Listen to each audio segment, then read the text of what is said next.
In Lesson 2.2, you're going to be adding integers, and that includes adding two integers and adding more than two integers. There are several different rules that you can memorize when adding integers, and those rules are found on the middle of page 55 under the key concepts. And if you'd like to be a rule follower and follow those rules when adding integers with the same sign, feel free to do that. You will find that I explain things a little bit differently when talking about integers because I think when doing so, using money problems makes sense the most.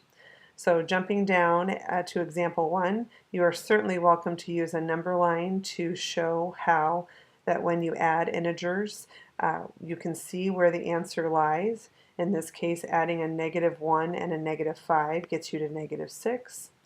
And you can do the same with your got it problems at the bottom. I like to also think of money, thinking that you owe me $3 and then you borrow another $4. So the answer is -7. You owe me $7.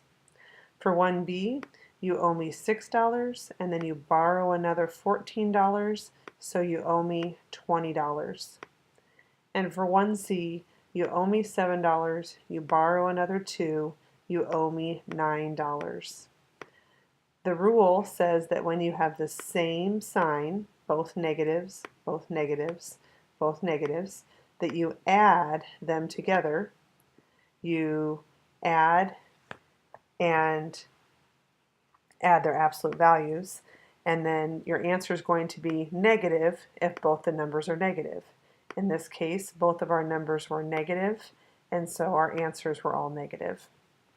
Either way you want to do it, by memorizing the rule, by looking at a number line, or thinking about money problems, all three will get you to the same answer. For example 2, we're looking at adding two negative numbers again, and so in 2A, -8 plus -2, we have two negative numbers. You owe both amounts, and so in this case we're going to owe $10 total. And then a -1 and a -12, you're going to owe $13 total, -13. For the next key concept, it tells you that when you're adding integers with different signs, when you have one positive and one negative, if you want to remember the rule, it says to add integers with different signs, subtract their absolute values, and then your answer is going to be positive if there's more positives, and your answer is going to be negative if there's more negatives. Again, I like to think of money problems when I'm doing these problems because it makes sense to me. You can also use a number line to show that same process. Jumping down to example 3, I have $5 and then I spend $2. I have $3 left. I have $4 and I borrow $8, so I still owe $4. Okay, again, if you want to write out the number line and show that, or use manipulatives with counters, you can do it that way as well. Ultimately, you have to find a way that works for you so that you can be very quick when you're adding and subtracting integers, actually working with any integers in any operation. For example 4, we have more of different signed integer problems. In 4A, you owe someone $20 and you're able to pay them back 4 of it. What do you still owe them? Well, you still owe them $16. In 4B, you have $16, but then you spend 5 of it on a meal.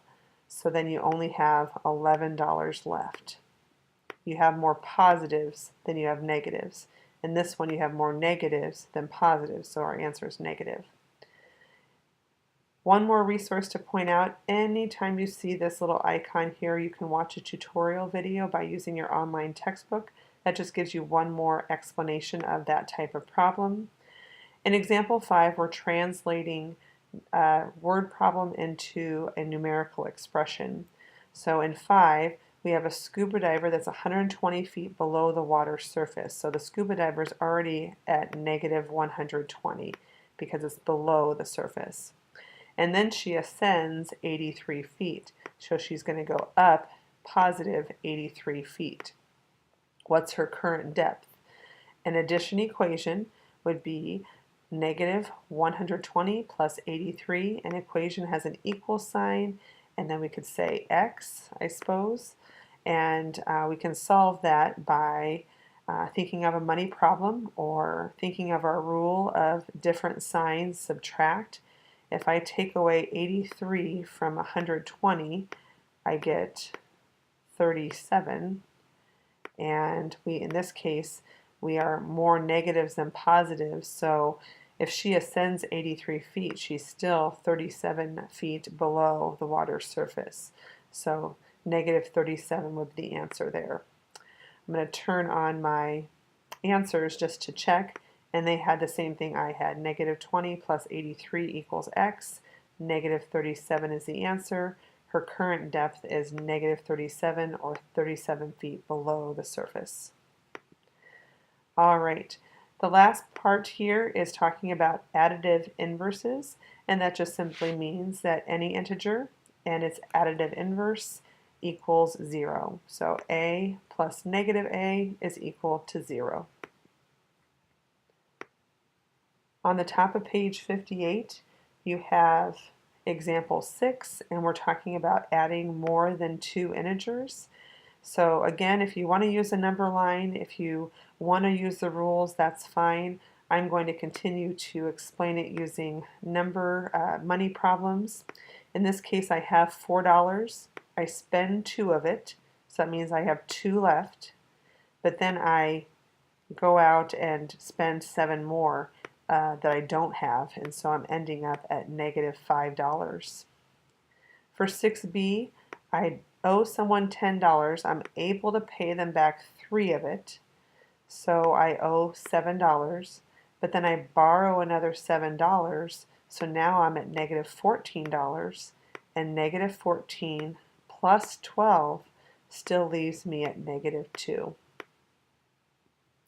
For number 6c, I'm going to use my associative property to group negative 9 and negative 11 to be negative 20.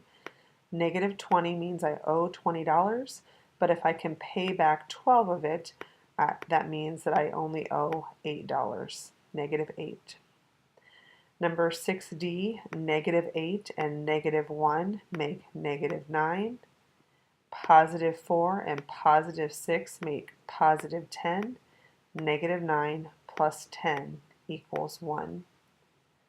We're going to do a few more problems on lesson 2.2.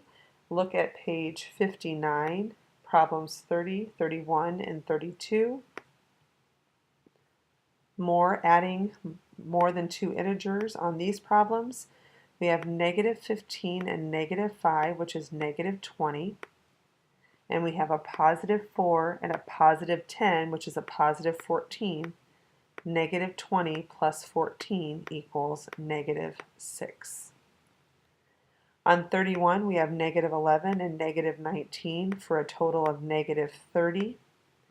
We have 8 and 11, which is a positive 19. Negative 30 plus 19 is equal to a negative 11. Negative 11. And then on number 32, we have 2 negatives here, negative 17 and negative 13 for a total of negative 30. And we have 13 and 20 for a total of 33. 33 minus 30 equals 3.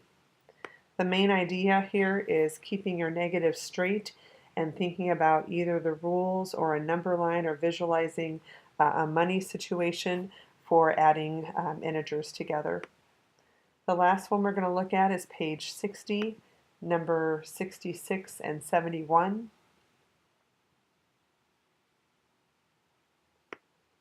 On number 66, we're substituting in values into our algebraic expression, and then we're simplifying, or evaluating, I'm sorry.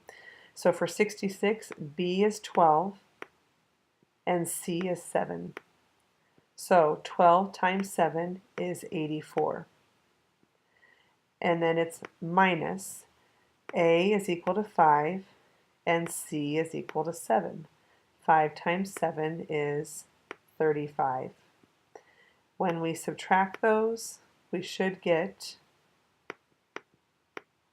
49, and it's more positives than negatives. We have a positive 49. Let me just turn on my answers to check that. 49 is the correct answer. Let's also do number 71. You have these expressions written on your notes, so I prefer that you cross off the variable and substitute in the number. In this case, b is 12. 7 times 12 is 84, plus parentheses a times b.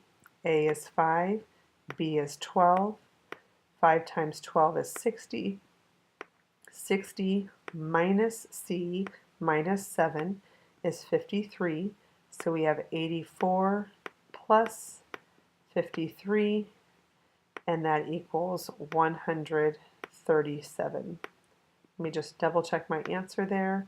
137 is the answer. Lastly, on your note sheet, write down something to remember when adding integers together, and hopefully your practice is enough on your homework to make sure that you really understand how to add integers. If not, let me know and I can get you some more help.